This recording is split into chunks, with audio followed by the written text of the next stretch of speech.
And we are back, I think.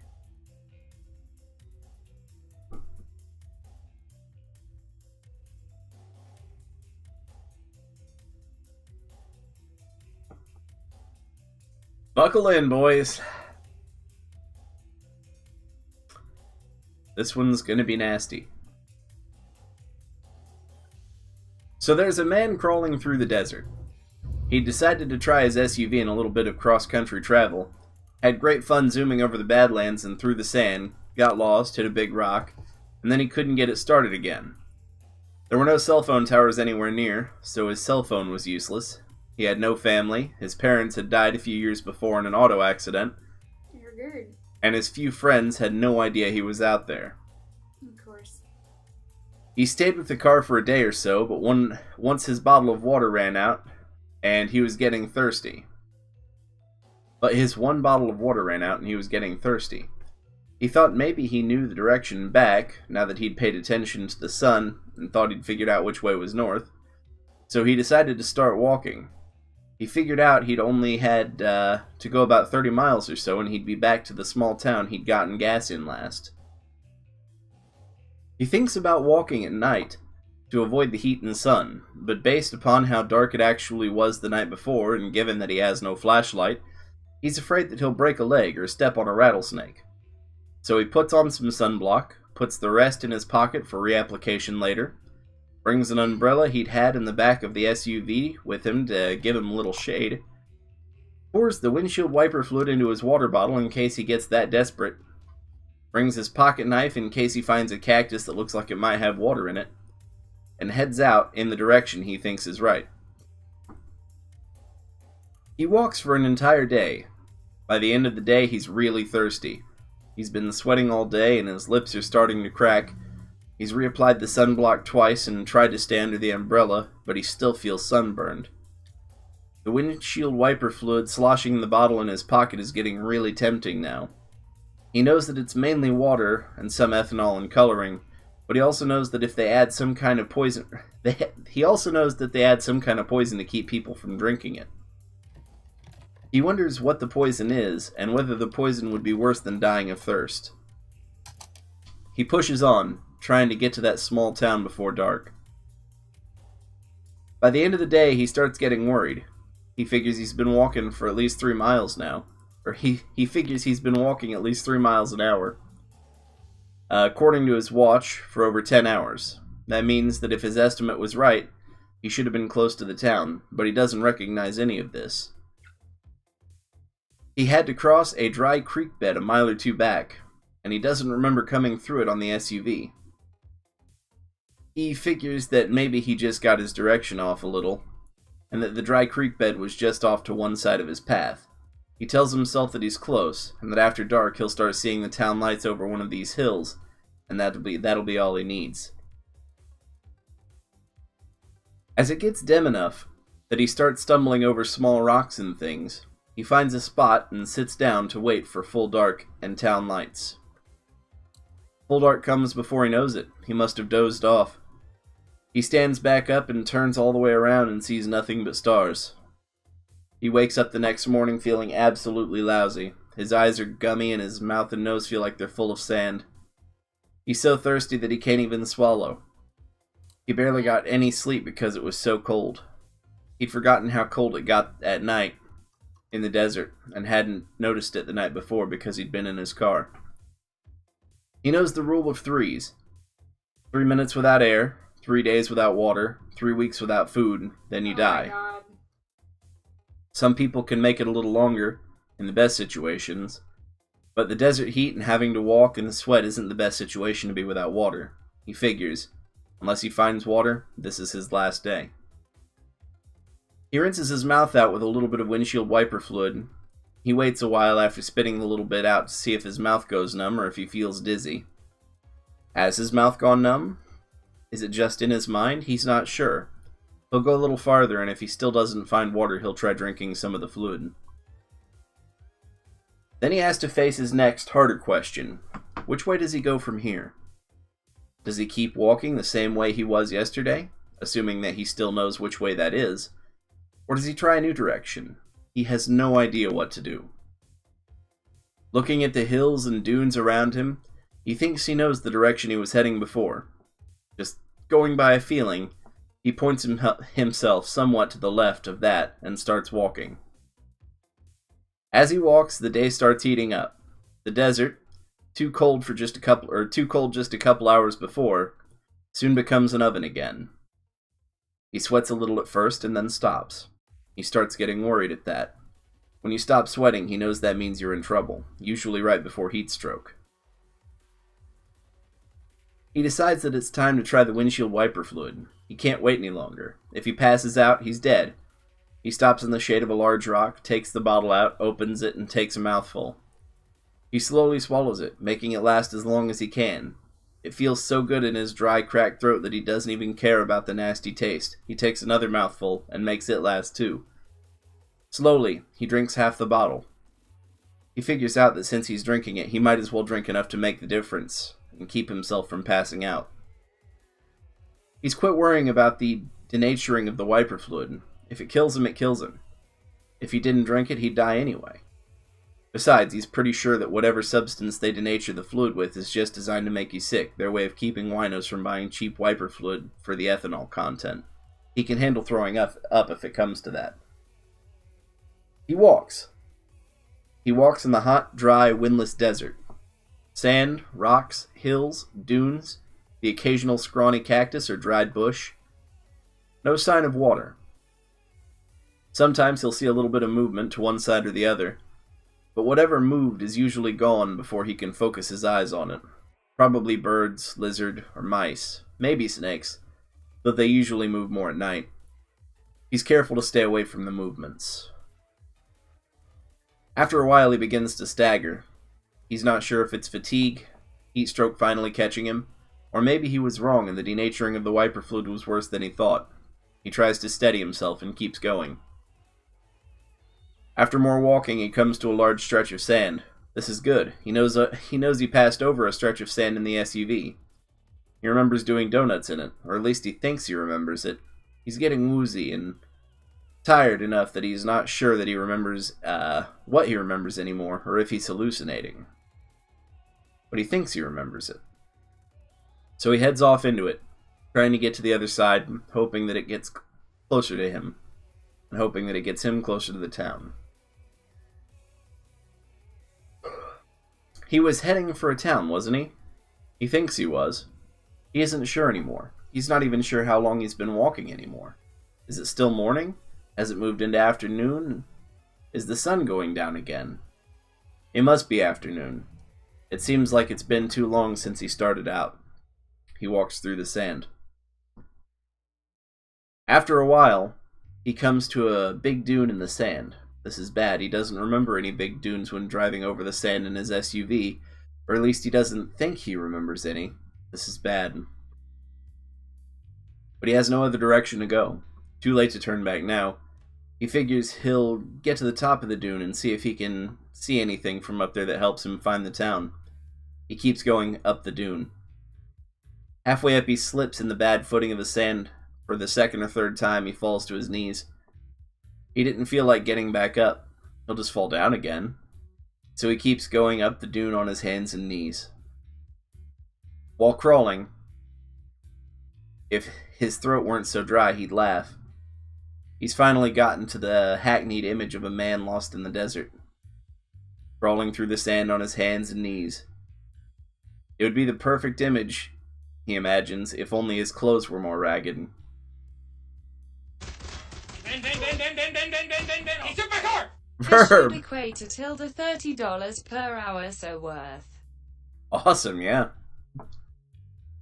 The people crawling through the desert in the cartoons always had ragged clothes. But his have lasted without any rips so far. Somebody will probably find this desiccated corpse half buried in the sand years from now, and his clothes will still be in fine shape. Shake the sand out, and a good wash, and they'll be wearable again. He wishes his throat were wet enough to laugh. He coughs a little, and it hurts. He finally makes it to the top of the sand dune. Now that he's at the top, he struggles a little, but he manages to stand up and look around. All he sees is sand. Sand. More sand. Behind him, about a mile away, he thinks he sees the rocky ground he left to head into this sand. Ahead of him, more dunes. More sand. This isn't where he drove the SUV. This is hell. Or close enough.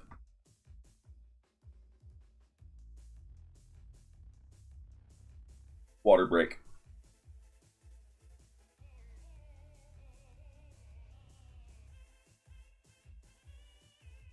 Whew.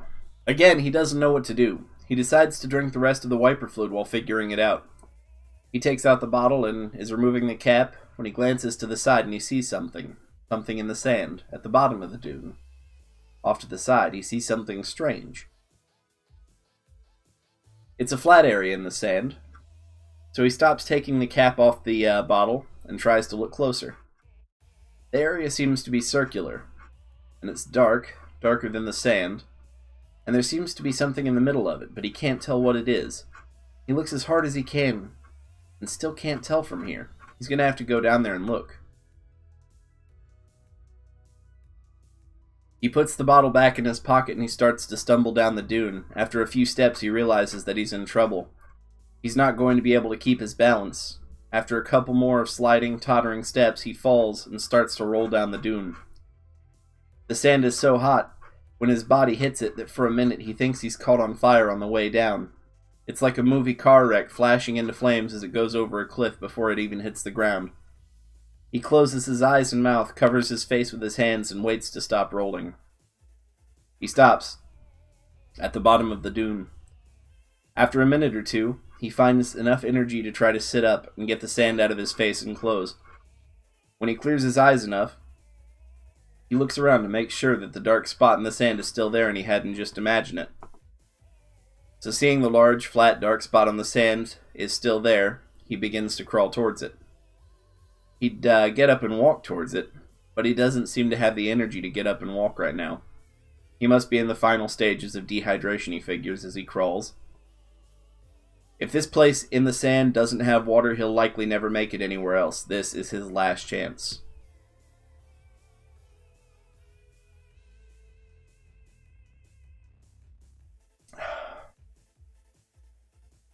He gets closer and closer, but still can't see what's in the middle of the dark area. His eyes won't quite focus anymore for some reason. And lifting his head up to look takes so much effort that he gives up trying. He just keeps crawling. Finally, he reaches the area he'd seen from the dune. It takes him a minute of crawling on it before he realizes that he's no longer on the sand. He's now crawling on some kind of dark stone. Stone with some kind of marking on it. A pattern cut into the stone. He's too tired to stand up and try to see what the pattern is, so he just keeps crawling. Crawling towards the center, where his blurry eyes still see something in the middle of the dark stone. His mind, detached in a strange way, notes that either his hands and knees are so burnt by the sand that they no longer feel pain, or that this dark stone in the middle of the burning desert with a pounding, punishing sun overhead doesn't seem to be hot. It almost feels cool. He considers lying down on the nice cool surface. Cool, dark stone. Not a good sign. He must be hallucinating this. He's probably in the middle of a patch of sand already lying face down and dying, just imagining this whole thing. A desert mirage. Soon the beautiful women carrying pitchers of water will come and start to give him a drink. Then he'll know he's gone. He decides against laying down on the cool stone. If he's going to die here in the middle of the desert in his hallucinations, he at least wants to see what's in the center before he goes, so he keeps crawling. It's the third time that he hears the voice before he realizes what he's hearing. He would swear that someone just said, "Greetings, traveler, you do not look well. Do you hear me?" He stops crawling and tries to look up from where he is on his hands and knees, but it's too much effort to lift his head. So he tries something different. He leans back and tries to sit up on the stone. After a few seconds, he catches his balance, avoids falling on his face, sits up and tries to focus his eyes. Blurry, he rubs his eyes with the back of his hands and tries again. Better this time. Yeah, he can see.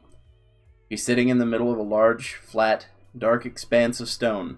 Directly next to him, about 3 feet away, is a white post or pole about 2 inches in diameter, and sticking up about 4 or 5 feet out of the stone at an angle. And wrapped around this white rod, tail with a rattle on it, hovering and seeming to be ready to start rattling, is what must be a 15-foot long desert diamondback rattlesnake looking directly at him. He stares at the snake in shock. He doesn't have the energy to get up and run away. He doesn't even have the energy to crawl away. This is it, his final resting place. No matter what happens, he's not going to be able to move from this spot. Well, at least dying of a bite from this monster should be quicker than dying of thirst. He'll face his end like a man. He struggles to sit up a little straighter. The snake keeps watching him. He lifts one hand and waves it in the snake's direction feebly. The snake watches the hand for a moment and then goes back to watching the man, looking into his eyes. Maybe the snake had no interest in biting him. It hadn't rattled yet. That was a good sign. Maybe he wasn't going to die of a snake bite after all.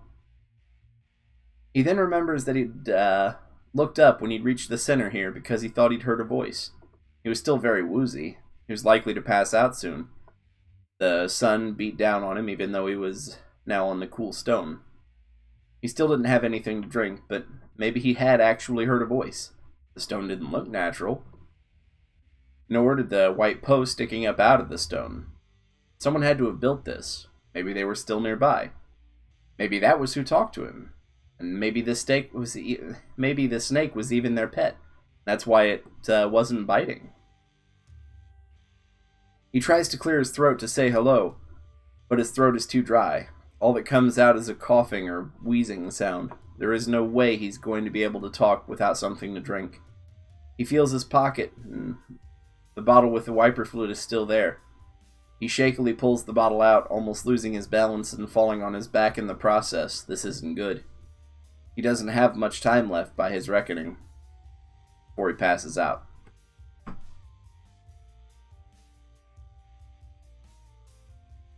He gets the lid off the bottle, manages to get the bottle to his lips, and pours some of the fluid into his mouth. He sloshes it around and then swallows it, coughs a little. His throat feels better. Maybe he can talk now. He tries again.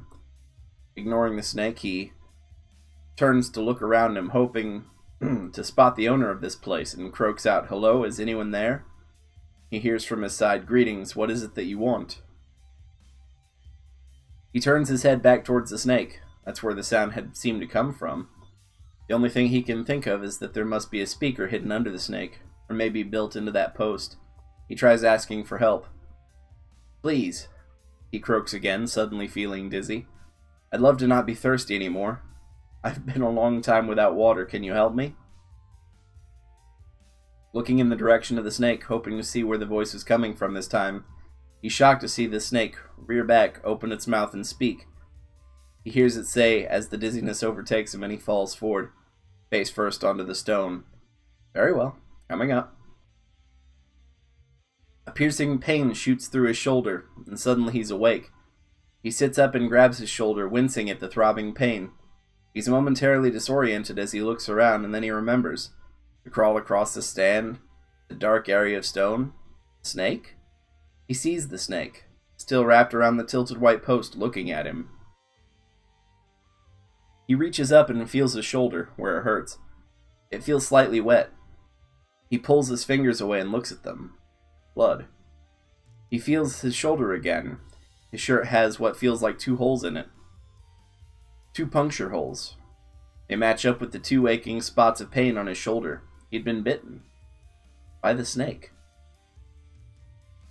It'll feel better in a minute. He looks up. It's the snake talking. He hadn't dreamed it. Suddenly he notices. He's not dizzy anymore. And more importantly, he's not thirsty anymore. At all. Have I died? Is this the afterlife? Why are you biting me in the afterlife? Sorry about that. I had to bite you, says the snake. That's the way I work. It all comes through the bite. Think of it as natural medicine. You bit me to help me. Why aren't I thirsty anymore? Did you give me a drink before you bit me? How did I drink enough while unconscious to not be thirsty anymore?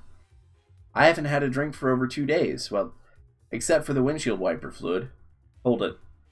How in the world does a snake talk? Are you real? You some sort of Disney animation? No, says the snake. I'm real. As real or you as anyone is, anyway. I didn't give you a drink. I bit you. That's how it works. It's what I do. I bite. I don't have hands to give you a drink, even if I had water just sitting around here. The man was stunned for a minute. Here he was, sitting in the middle of the desert, on some strange stone that should be hot but wasn't, talking to a snake that could talk back and had just bitten him.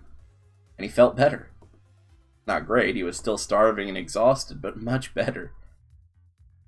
He was no longer thirsty. He had started to sweat again, but only slightly. He felt hot in the sun, but it was starting to get lower in the sky, and the cool stone beneath him was a relief. He could notice now that he was no longer dying of thirst.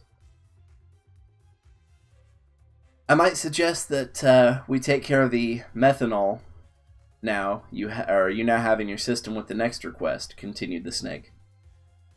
I can guess why you drank it, but I'm not sure how much you drank or how much ethanol was in the left in the wiper fluid. That stuff is nasty. It'll make you go blind in a day or two if you drank enough of it. Next request? Said the man. He pulled his hand back on his hurting shoulder and backed away from the snake a little. That's the way it works, if you like, that is, explained the snake. You get 3 requests. Call them wishes, if you wish. The snake grinned at his own joke, and then the man drew back a little further from the show of fangs. But there are rules, the snake continued. The first request is free. The second requires an agreement of secrecy. And the third requires a binding of responsibility. The snake looks at the man seriously. By the way, the snake says suddenly, my name is Nathan. Old Nathan, Samuel used to call me. He gave me the name. Before that, most of the bound used to just call me Snake. But that got old, and Samuel wouldn't stand for it. He said that anything that could talk needed a name. He was big into names. So you can call me Nate, if you wish. Again, the snake grinned. Sorry if I don't offer to shake, but I think you can understand. My shake sounds somewhat threatening. The snake gave his little rattle a shake. My name is Jack, said the man, trying to absorb all this. Jack Sampson. Can I ask you a question? Jack says suddenly. What happened to the poison, in your bite? Why aren't I dying now? How did you do that? What do you mean by that's how you work?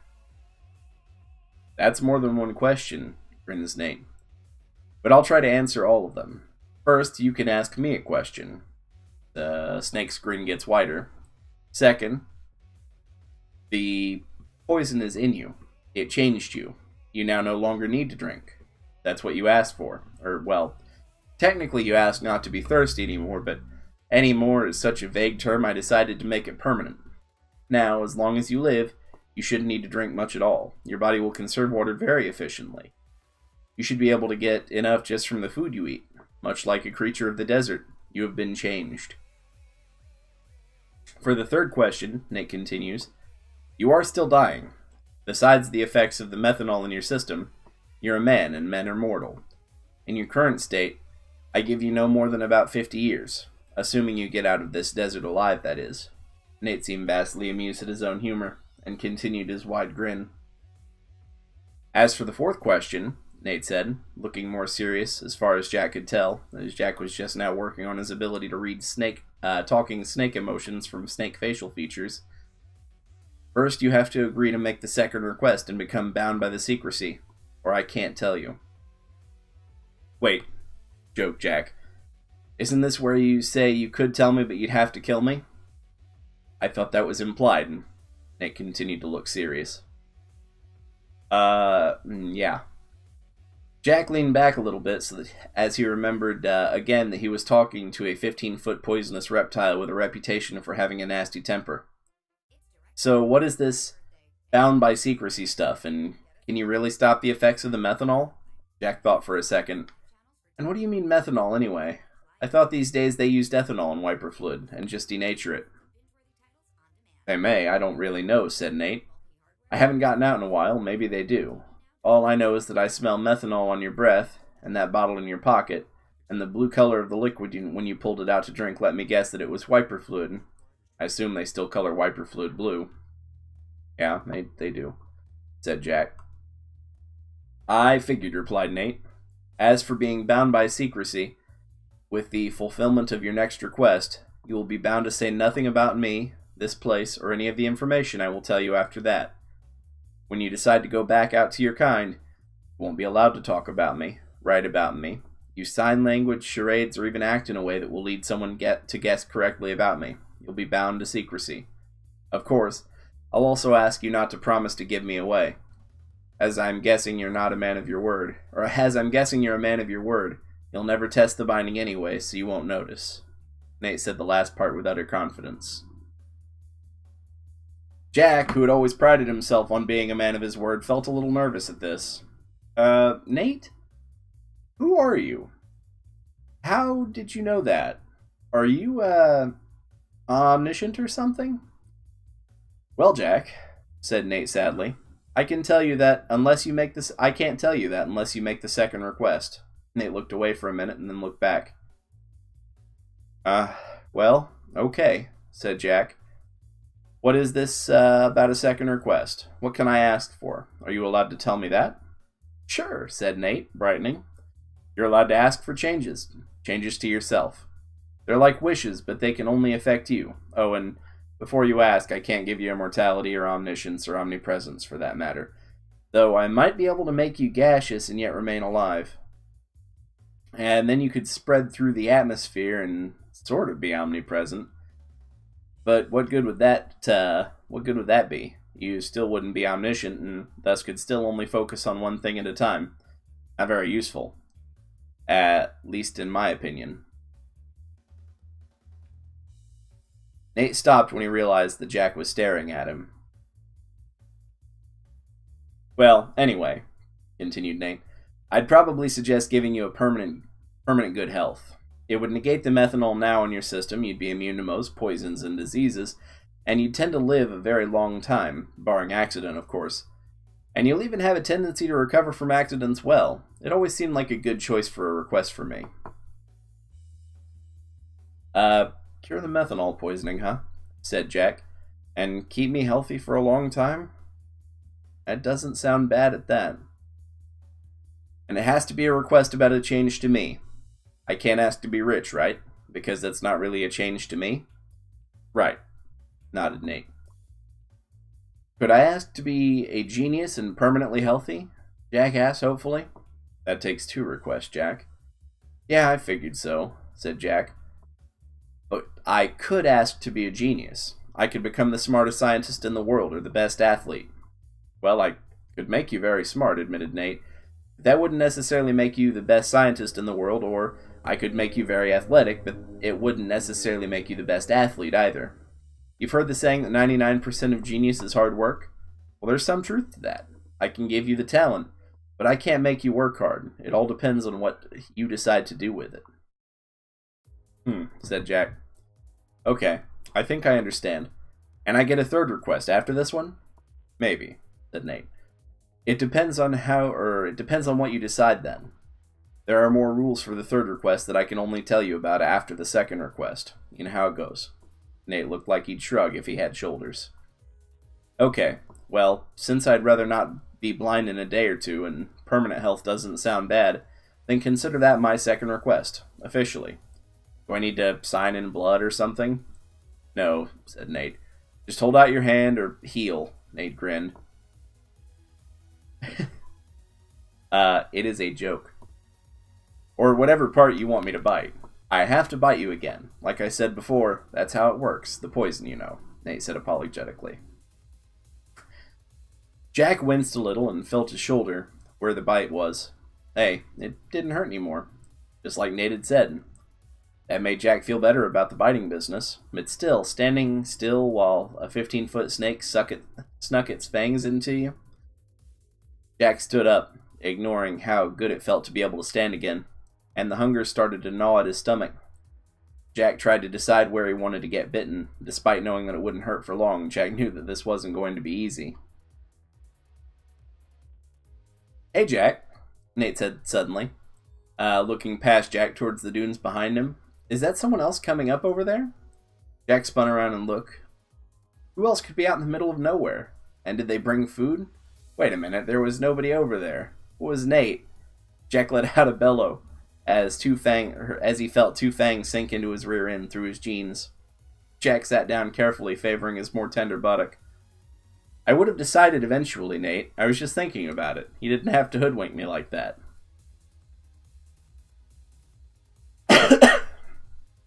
Woo!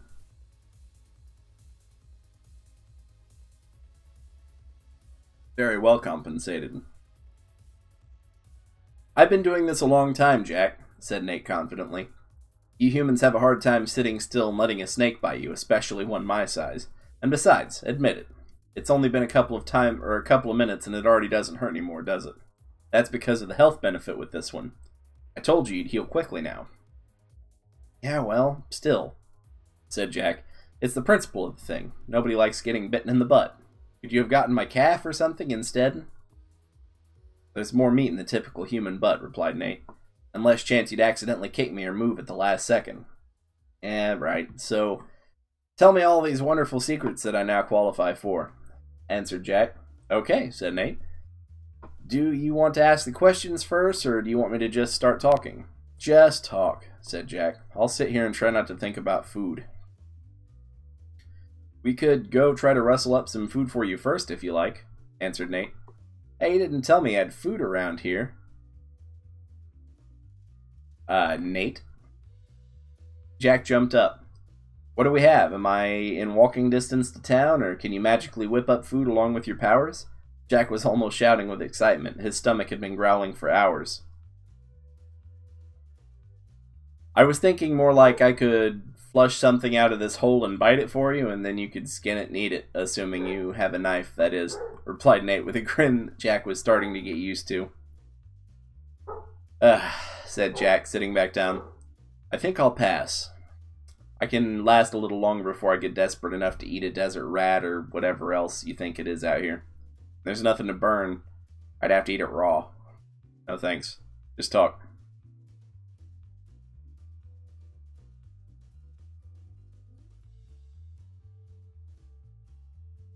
"I take offense to that." "Okay," replied Nate, still grinning, "but I'd better hurry before you start looking at me like food."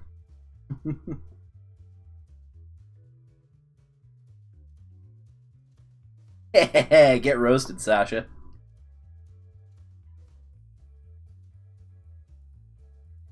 Nate reared back a little, looked around for a second, and then continued. "You, Jack, are sitting in the middle of the Garden of Eden."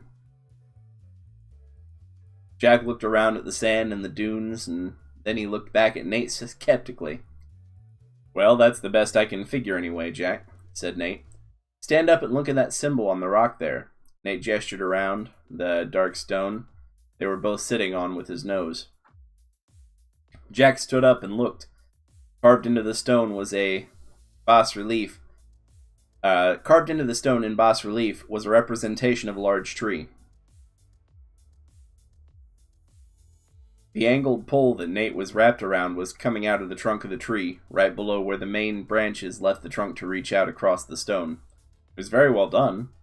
It looked more like a tree had been reduced to almost 2 dimensions and then embedded in the stone rather than it did a carving. "Thanks, guys." I ain't about that life. Jack walked around and looked at the details in the fading light of the setting sun. He wished he'd looked at it while the sun was higher in the sky. Wait, the sun was setting? That meant he was going to have to spend another night out here. Shit.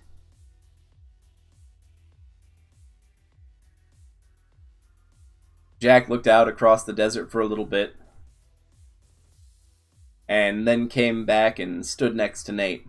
In all the excitement, "I almost forgot, Nate," said Jack. "Which way is it back to town, and how far?"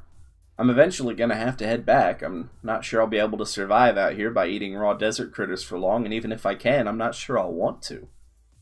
It's about 30 miles that way, Nate pointed with the rattle on his tail this time. As far as Jack could tell, it was the direction at right angles to the way he'd been going when he was crawling here. But that's 30 miles by the way the crow flies, or about 40 by the way a man walks. You should be able to do it in about half a day with your improved endurance if you head out early tomorrow, Jack. Jack looked out the way the snake had pointed for a few seconds more and then sat back down. It was getting dark. Not much he could do about heading out right now. And besides, Nate was just about to get to the interesting stuff. Garden of Eden. As best you can figure it.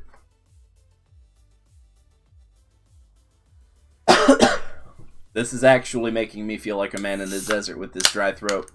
It's killer.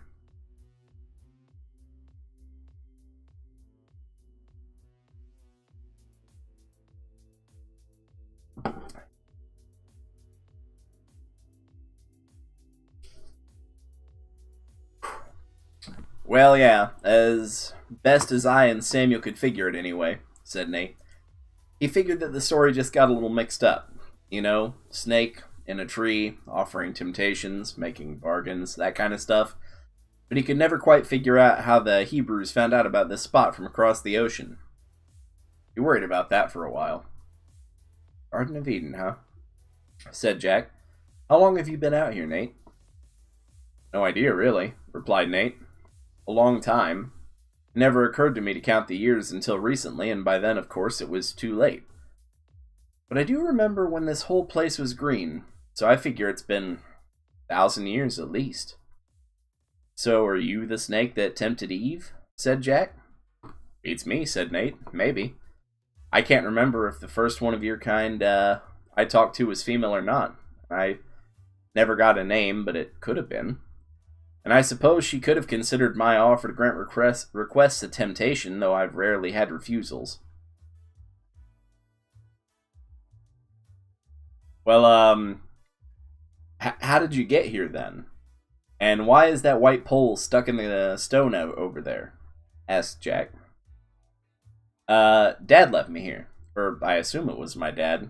It was another snake, much bigger than I was back then, and I remember talking to him.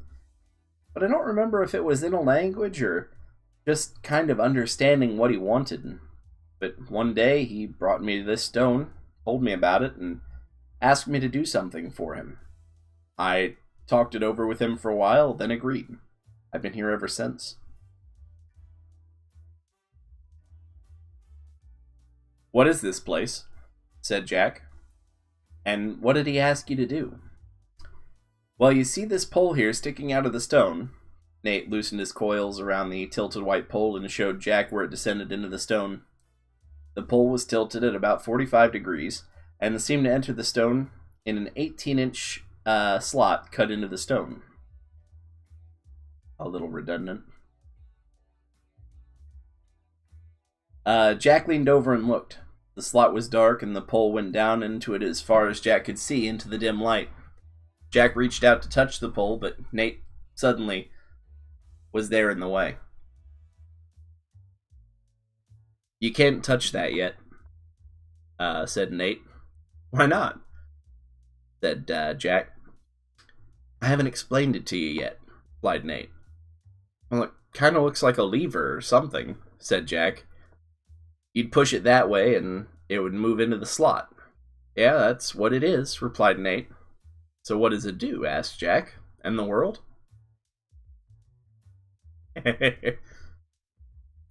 Oh no, said Nate. Nothing that drastic. It just ends humanity. I call it the lever of doom.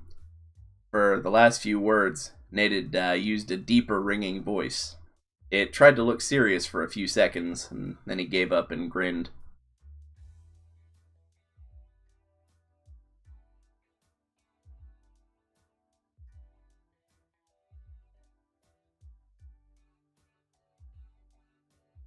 I can attempt to do that.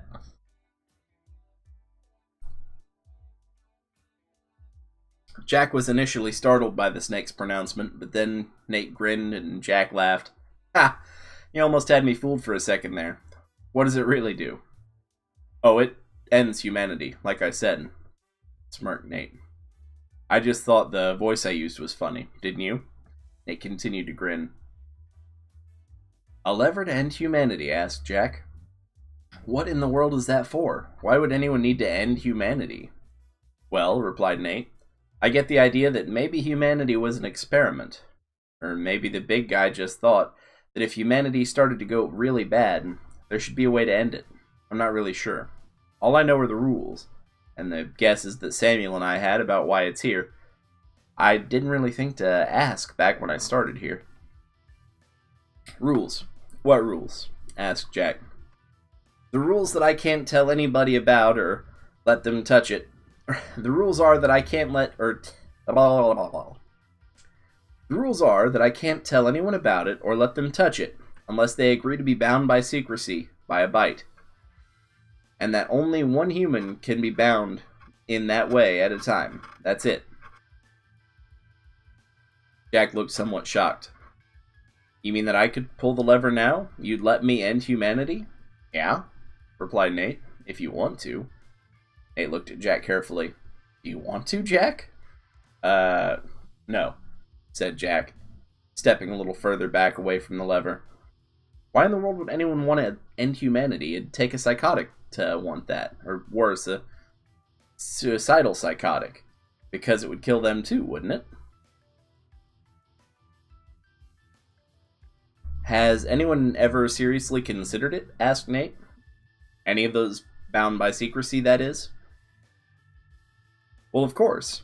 I think they've all seriously considered it at one time or another. Being given that kind of responsibility makes you sit down and think, or so I'm told. Samuel considered it several times. He'd often get disgusted with humanity, come out here, and just hold the lever for a little while. But he never pulled it. He wouldn't be here. Nate grinned some more. 41 minutes, verb. Jack sat down, well back from the lever. He looked thoughtfully and puzzled at the same time. After a bit, he said, So this makes me the judge of humanity. I get to decide whether they keep going or just end. Me. That seems to be it, agreed Nate.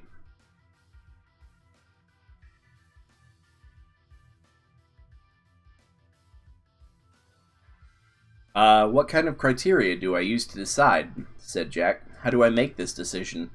Am I supposed to decide if they're good, or too many of them are bad, or that they're going the wrong way? Is there a set of rules for that? Nope, replied Nate. You pretty much have to decide on your own. It's up to you. However you want to decide it, I guess that you're just supposed to know. But what if I get mad at someone, or some girl dumps me and I feel horrible? Couldn't I make a mistake? How do I know that I won't screw up? Protested Jack. Nate gave his kind of snake-like shrug again. You don't. You just have to try your best, Jack. Jack sat there for a while, staring off into the desert that was rapidly getting dark, chewing on a fingernail. Suddenly, Jack turned around and looked at the snake. Nate, was Samuel the one bound to this before me? Yep, replied Nate. He was a good guy, talked to me a lot. Taught me to read and brought me books. I think I still have a good pile of them buried in the sand around here somewhere. I still miss him. He died a few months ago.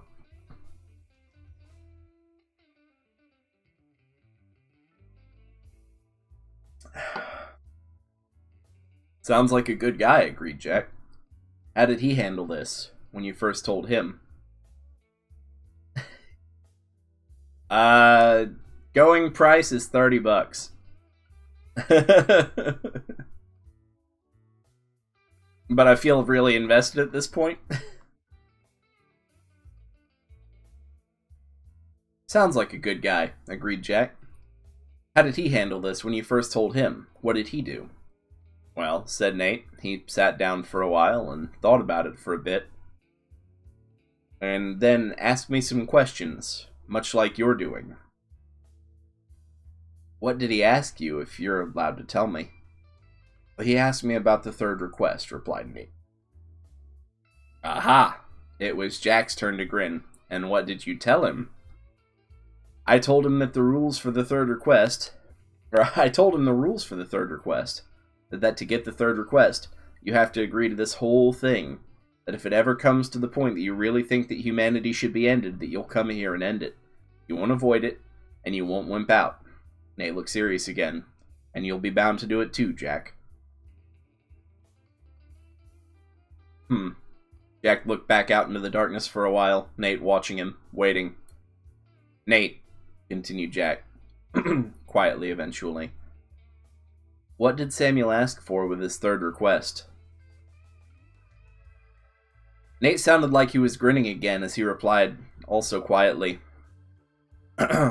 Wisdom, Jack. He asked for wisdom, as much as I could give him. Okay, said Jack, suddenly standing up and facing away from Nate. Give it to me. Nate looked at Jack's backside and, give you what, Jack? Give me that wisdom. The same stuff that Samuel asked for. If it helped him, maybe it'll help me too. Jack turned his head to look back over his shoulder at Nate. It did help him, right? He said it did, replied Nate, but he seemed a little quieter afterwards, like he had a lot to think about. Well, yeah, I can see that, said Jack, so give it to me. Jack turned to face away from Nate again and bent over slightly and tensed up. Nate watched Jack tense up with a little exasperation. If he bit Jack now, Jack would likely jump out of his skin and maybe hurt them both. You'll remember that you'll destroy humanity if it ever looks like it needs it, right, Jack? Asked Nate, shifting position. Yeah, I got that, replied Jack. He squeezed tightly and shut his body tense, not noticing the change in direction of Nate's voice. And, continued Nate, from his new position, do you remember that you'll turn bright purple and grow big horns and extra eyes? Yeah, hey, wait a minute, said Jack, opening his eyes and straightening up and turning around. Purple? He didn't see Nate there. With moonlight, Jack could see that the lever extended up from its slot in the rock without the snake wrapped around it. Jack heard from behind him Nate's, just kidding, right before he felt the now familiar, piercing pain. I think I tripped over that one, guys. This time, the other buttock. Jack sat on the edge of the rock, in the dark stone and the rapidly cooling air, his feet extending out into the sand. He stared out into the darkness, listening to the wind stir the sand, occasionally rubbing his butt where he'd recently been bitten. Nate had left for a little while. He'd come back with a desert rodent-shaped bulge somewhere in his middle and was now wrapped back around the lever. His tongue flicking out into the desert's night air, the only sign that he was still awake. Occasionally, Jack, with his toes absent-mindedly digging into the sand while he thought, would ask Nate a question without turning around. Nate, do accidents count? Nate lifted his head a little bit. What do you mean, Jack? Jack tilted his head back as he was looking at the stars. You know, accidents. If I accidentally fall on the lever without meaning to, does that still wipe out humanity? Yeah, I'm pretty sure it does, Jack. I'd suggest you be careful about that if you start feeling wobbly, said Nate with some amusement. A little later. Does it have to be me that pulls the lever? Asked Jack.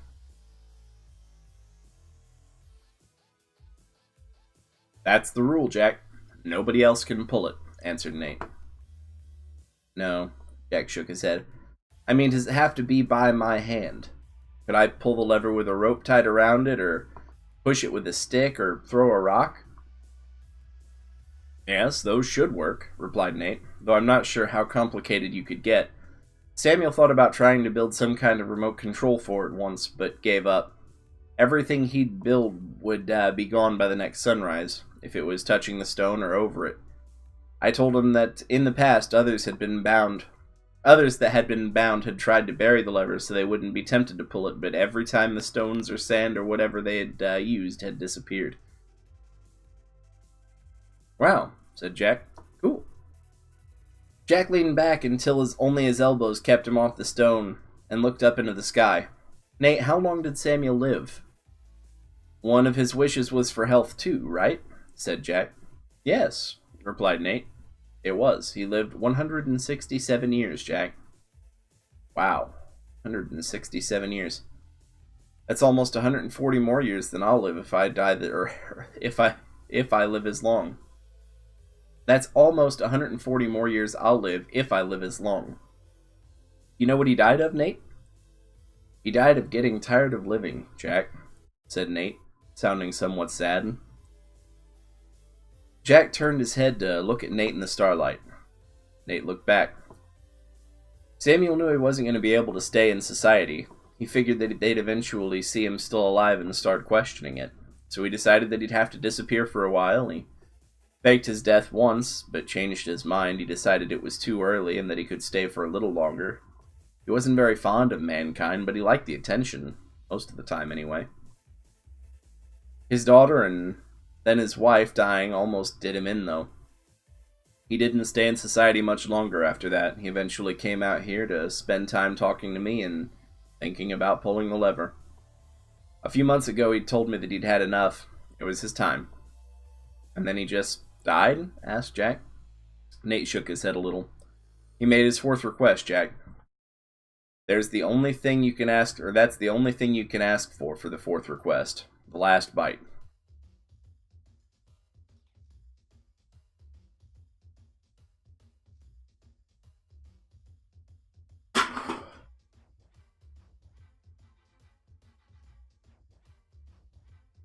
After a bit, Nate continued. He told me that he was tired, that it was his time. He reassured me that someone new would show up soon, like they always had. After another pause, Nate finished. Samuel's body disappeared off the stone with the sunrise. Jack lay back down and looked at the sky, leaving Nate alone with his memories. It was a long time until Jack's breathing evened out to sleep. Jack woke with the next sunrise the next morning. He was a little chilled with the morning desert air, but overall was feeling pretty good. Well, his stomach except that his stomach was grumbling and he wasn't willing to eat raw desert rat. So, after getting directions to town from Nate, making sure he knew how to get back and reassuring Nate that he'd be back soon, Jack started the walk back to town. With his new health and Nate's good directions, he made it back easily. Jack caught a bus to the city and showed up for work the next day, feeling a little worse for wear and with a story about getting lost in the desert and walking back out. Within a couple days, Jack had talked a friend with a tow truck and going back out into the desert with him to fetch the SUV. They found it after a couple of hours of searching and towed it back without incident. Jack was careful to not even look in the direction of Nate's lever, though their path back didn't come within sight of it. Before the next weekend, Jack had gone to a couple of stores, including a bookstore, and had gotten his SUV back from the mechanic, with a warning to avoid any more joyriding in the desert. On Saturday, Jack headed back to see Nate. Jack parked a little way out of the small town near Nate, loaded up his new backpack with camping gear and the things he'd said he'd bring for Nate, and then started walking. He figured that walking would leave the least trail, and he knew that while not many people camped in the desert, it wasn't unheard of, and that really shouldn't really raise suspicions. Jack had brought more books for Nate, recent books, magazines, newspapers. Some things that would catch Nate up with what was happening in the world, others that were just good books to read. He spent the weekend with Nate, and then headed out again, telling Nate that he'd be back again soon, but he had things to do first. Over 4 months later, Jack was back to see Nate again. This time he brought a laptop with him, a specially modified laptop. It had a solar recharger with special filters and seals to keep out the sand.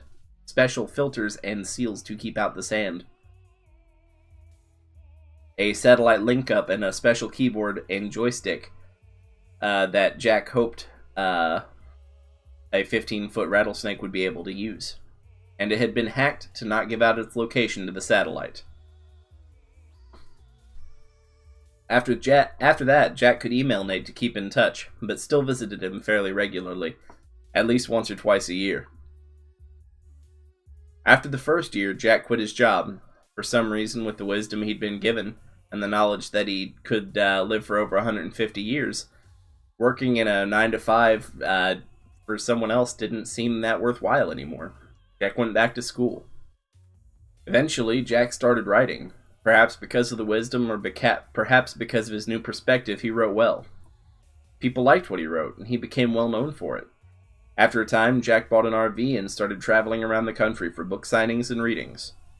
But still, he remembered to drop by and visit Nate occasionally. On one of the visits, Nate seemed quieter than normal. Not that Nate had been a fountain of joy lately. Jack's best guess was that Nate was still missing Samuel. And though Jack had tried, he still hadn't been able to replace Samuel in Nate's eyes. Nate had been getting quieter each visit, but on this visit, Nate didn't even speak when Jack walked up to the lever. He nodded at Jack and then went back to staring into the desert. Jack, respecting Nate's silence, sat down and waited. After a few minutes, Nate spoke. "Jack, I have someone to introduce you to." Jack looked surprised. "Someone to introduce me to?" Jack looked around and then carefully back at Nate. "This something to do with the big guy?" No, replied Nate. "This is more personal. I want you to meet my son." Nate looked over at the nearest sand dune. "Sammy!" Jack watched as a 4-foot-long desert rattlesnake crawled from behind the dune and up to the stone base of the lever. "Yo, Jack," said the new, much smaller snake. "Yo, Sammy," replied Jack. Jack looked at Nate. "Named him after Samuel, I assume?" Nate nodded. "Jack, I've got a favor to ask you. Could you show Sammy around for me?" Nate unwrapped himself from the lever and slithered over to the edge of the stone and looked across the sands. "When Samuel first told me about the world and brought me books and pictures, I wished that I could go see it. I wanted to see the great forests, the canyons, the cities, and even the other deserts, to see if they felt and smelled the same. I want my son to have that chance, to see the world before he becomes bound here like I've been. He's seen it in pictures over the computer that you brought me, but I hear that it's not the same, that being there is different. I want him to have that. Can you do that for me, Jack?" Jack nodded. This was obviously very important to Nate, so Jack didn't even joke about taking a talking rattlesnake out to see the world. "Yeah, I can do that for you, Nate. Is that all you need?" Jack could sense that there was something more. Nate looked at Sammy. Sammy looked back at Nate for a second and then said, "Oh yeah, I've got to go pack. Back in a little bit, Jack. Nice to meet you." Sammy slithered back over the dune and out of sight. Nate watched Sammy disappear and then looked back at Jack. "Jack, this is my first son. My first offspring through all the years. You don't even know what it took for me to find a mate," Nate grinned to himself. "But anyway, I had a son for a reason. I'm tired. I'm ready for it to be over and I need a replacement." Jack considered this for a minute. "So you're ready to come see the world and you wanted him to watch the lever while you were gone?" Nate shook his head. "No, Jack. You're a better guesser than that. You've already figured it out. I'm bound here. There's only one way for me to leave here, and I'm ready. It's time for me to die." Jack looked more closely at Nate.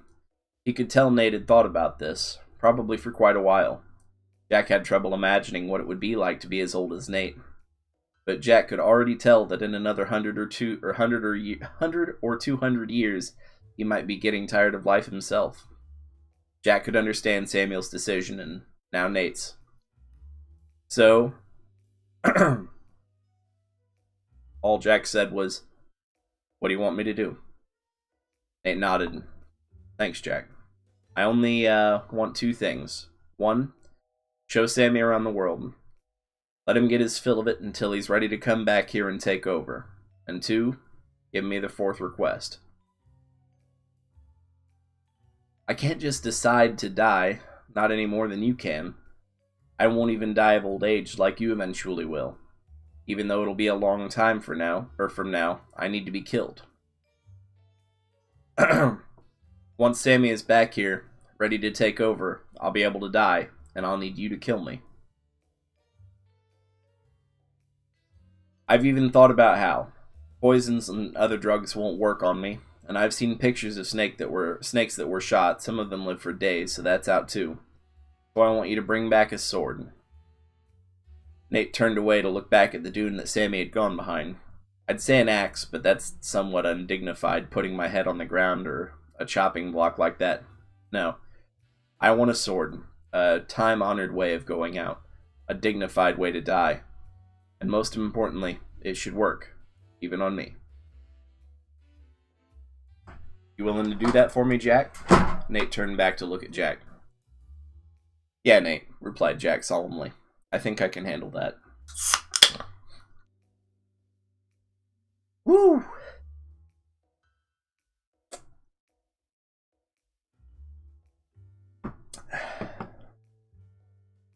Nate nodded.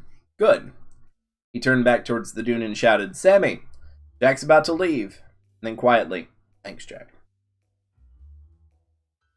Jack didn't have anything to say to that, so he waited for Sammy to make it back to the lever, nodded to him, nodded a final time to Nate, and then headed into the desert with Sammy following. Over the next several years, Sammy and Jack kept in touch with Nate through email as they went through their adventures. They made a goal of visiting every country in the world and did a respectable job of it. Sammy had a natural gift for languages, as Jack expected he would, and even ended up being acting as a translator for Jack in a few of the countries. Jack managed to keep the talking rattlesnake hidden, even so, and by the time they were nearing the end of the tour of their tour of the countries, Sammy had only been spotted a few times. While there were several people that had seen enough to startle them greatly, nobody had enough evidence to prove anything. And while a few wild rumors and stories followed Jack and Sammy around, nothing ever hit the newspapers or the public in general. When they finished the tour of the countries, Jack suggested that they try some undersea diving. They did, and spelunking. They did that too. Sammy finally drew the line at visiting Antarctica. He'd come to realize that Jack was stalling. After talking to his dad about it over email, he figured out that Jack probably didn't want to have to kill Nate. Nate told Sammy that humans could be squeamish about killing friends and acquaintances. So Sammy eventually put his tail down, as he didn't have a foot, and told Jack that it was time. He was ready to go back and take up his duties from his dad. Jack delayed it a little more by insisting they go back to Japan and buy an appropriate sword. He even stretched it a little more by getting lessons on how to use the sword, but eventually he learned as much as he was likely to without dedicating his life to it, and that was definitely competent enough to take the head off of a snake. It was time to head back and see Nate. When they got back to the U.S., Jack got the old RV out of storage where he and Sammy had left it after their tour of the 50 states. He loaded up Sammy and the sword and headed for the desert. When they got to the small town Jack had been trying to find those years ago when he'd met Nate, Jack was in a funk. He didn't really feel like walking all the way out there. Not only that, but he'd forgotten to figure the travel time correctly, and it was late in the afternoon.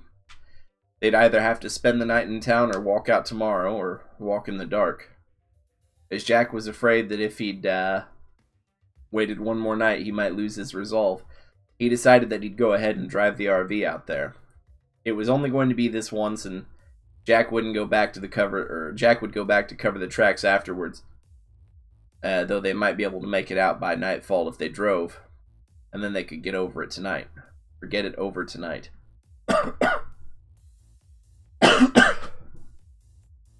I'm dying, guys.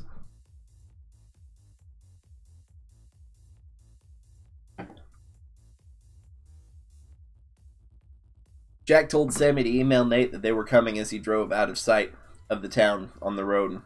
Then he pulled off the road and headed out into the desert. Everything went well until they got to the sand dunes.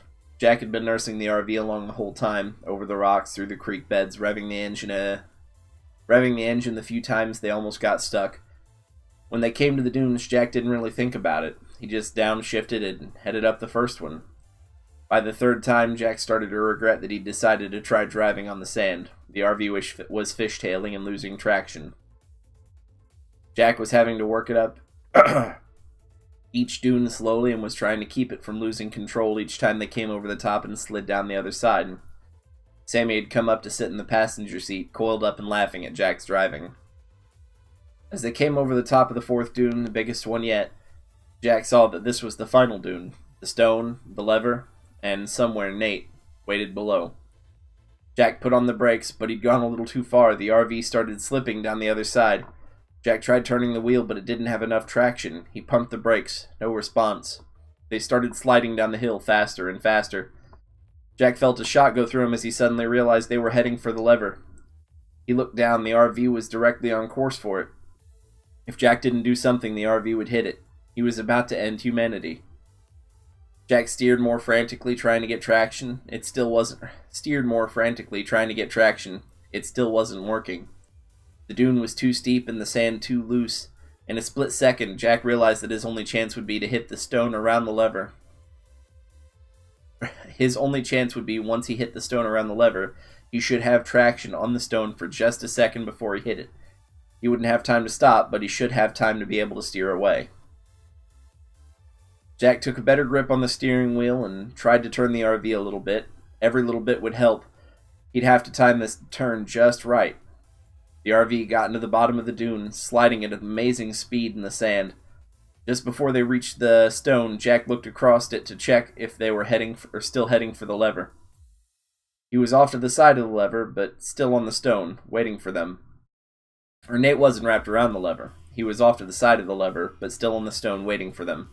The problem was he was waiting on the same side of the lever that Jack had picked to steer towards to avoid it.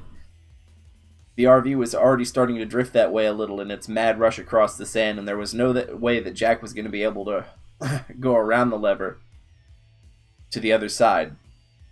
Jack had an instant realization. He was either going to hit the lever or run over Nate. He glanced over at Sammy and saw that Sammy realized the same thing. Jack took a firmer grip on the steering wheel as the RV ran up on the stone, shouting to Sammy as he pulled up the steering wheel. Better Nate than lever. He ran over the snake.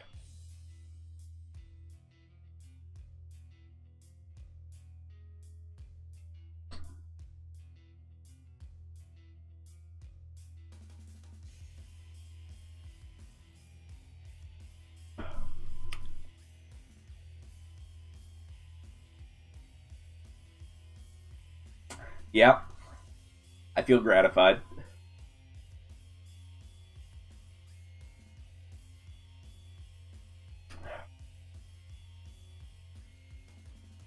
Whew.